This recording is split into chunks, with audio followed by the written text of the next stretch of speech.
সংবাদ প্রবাহ বার্তা সদা সত্যতা ও নিরপেক্ষতার সাথে চলে।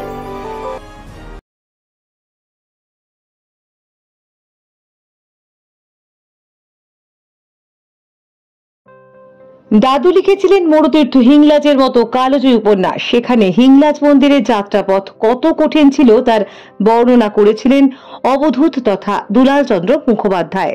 তার নাতি তারাশঙ্কর মুখোপাধ্যায় এবার সেরকমই কঠিন যাত্রাপথের পথিক হতে চললেন। দাদুকে নিয়ে অচেনা অবধূত বই লিখেছেন। সেই বই প্রকাশ করবেন অবধূতের ৪৭তম মৃত্যুবার্ষিকী ১৩ই এপ্রিল। তার আগে ৪,০০০ কিলোমিটার পথ অতিক্রম করবেন, যার নাম দিয়েছেন শীতকালীন হিমালয় পথযাত্রা। অবধূত চুঁচুড়া জোড়াঘাটে থাকতেন, সেখান থেকেই লিখেছিলেন অনেক জনপ্রিয় লেখা। বর্তমান পাকিস্তানের বালুচিস্তান প্রদেশের হিংলাজ মন্দিরে যাওয়া নিয়ে লেখা অবধূতের মরুতীর্থ হিংলাজ বিকাশ রায়ের প্রযোজনায় চলচ্চিত্র তৈরি হয়। তাতে অভিনয় করেন উত্তম কুমার। অবধূতের নাতি তারাশঙ্কর হিমালয় অঞ্চলগুলিকে পরিবেশ দূষণ থেকে মুক্ত রাখা এবং বিরল পর্যটন কেন্দ্রগুলোতে যাতে পর্যটকরা বেড়াতে যান তার আবেদন নিয়ে শীতকালীন হিমালয় পথযাত্রা করতে চলেছেন। ২৮ ফেব্রুয়ারি চুঁচুড়া থেকে শুরু হবে যাত্রা এবং ১৬ই মার্চ এই যাত্রা শেষ হবে জম্মু তাওয়াই শহরে।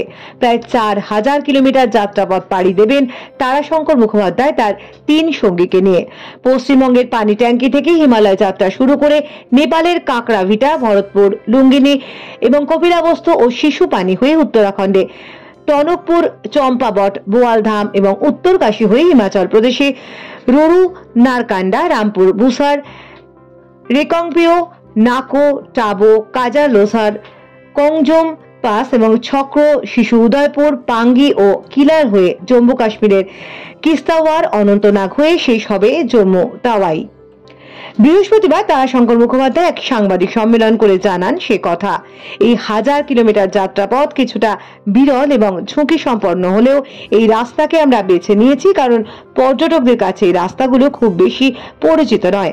আর এই পথযাত্রার উদ্দেশ্যই হলো হিমালয় অঞ্চলগুলিকে পরিবেশ দূষণ থেকে মুক্ত রাখার এবং বিরল পর্যটন কেন্দ্রগুলোকে যাতে পর্যটকরা বেড়াতে যান সেই আবেদন করা। তারাশঙ্কর বাবু জানান তার একটি কনসালটেন্সি সংস্থা রয়েছে, সেখানে প্রায় ৪০ জনের কাজের ব্যবস্থা করেছেন তিনি নিজে সার্ভেয়ার ছিলেন, তাই সেই সংস্থার ৩ জন কর্মী পার্থ মাইতি, সন্দীপ পাল ও শুভজিৎ পালকে নিয়ে নিজের গাড়ি করে ১৭ দিনে এই যাত্রা শেষ করবেন। সবথেকে বিখ্যাত সাহিত্যিক পশ্চিমবঙ্গের বটে, কারণ মরুতীর্থ হিংলাজ এবং উত্থানপুরের ঘাট এখনো পর্যন্ত ৪ লক্ষ কপি করে বিক্রি হয়েছে, ৭০টা করে এডিশন হয়েছে। তো সেই বইয়ের লেখক যে, তাকে কিন্তু সেরকম সম্মান দেওয়া হয় না। যেখানে উনি মাত্র ১ বছর ছিলেন উত্থানপুরের ঘাট শ্মশানে, সেখানকার লোকেরা চাঁদা দিয়ে একটা মূর্তি তৈরি করেছে এবং সেখানে প্রতি বছর তার জন্মদিন পালন হয় কালী পুজোর পরের দিন। এটাকে জন্মতিথি, আগেকার দিনে জন্মদিন পালনের কোনো রেওয়াজ ছিল না, এটা জন্মতিথি পালন হয়। আর আমাদের চুঁচুড়োতে উনি জীবনের সমস্ত সাহিত্যকর্ম চুঁচুড়ে করেছেন, অথচ তার মূর্তিটা তার পরিবারের তরফ থেকে বসাতে হয়েছে। আজ পর্যন্ত তার নামে কোনো রাস্তাঘাটও হয়নি, এমনকি তিনি প্রাপ্য সম্মান পাননি। এই যে বইমেলা হয় চুঁচুড়ে, ১৬তম বইমেলা চলছে, আজ পর্যন্ত বইমেলাতে চুঁচুড়োর স্বাধীনতার পর, স্বাধীনতার আগে অনেক বড় বড় সাহিত্যিক ছিলেন, যেমন বঙ্কিমচন্দ্র মূল কাজগুলো চুঁচুড়োতে। উনি পড়াশোনাও চুঁচুড়ে করেছেন, হুগলি কলেজে, যেটা এখন মহাসিন কলেজ হয়েছে, কলেজিয়েট স্কুলের ছাত্র ছিলেন। শরৎচন্দ্র ব্রাঞ্চ স্কুলের ছাত্র ছিলেন, এখানেই ওনার সব কিছু। তো যাই হোক, ওদের বাদ দিলে স্বাধীনতার পরে যত সাহিত্যিক চুঁচুড়োতে ছিলেন তাদের মধ্যে অবধূত প্রায় শ্রেষ্ঠ। অনেকে হয়তো আমার কথা মানবেন না, কিন্তু তা সত্ত্বেও এই ১৬ বার বইমেলা হলো, সেখানে কিন্তু তাকে কোনো সম্মান দেওয়া হয়নি, তার নামে কোনো তোরণ করা, তার এমনকি তার ছবিতে একটা মালা পর্যন্ত দেওয়া হয়নি। এর জন্য আমরা এটা তাকে বলছি অবহেলিত। এছাড়া উনি তার গোটা সাহিত্য জীবনে কী ধরনের অবহেলার শিকার হয়েছেন সেই সমস্ত বিষয়গুলো এর ভেতরে রয়েছে এই বইটার মধ্যে।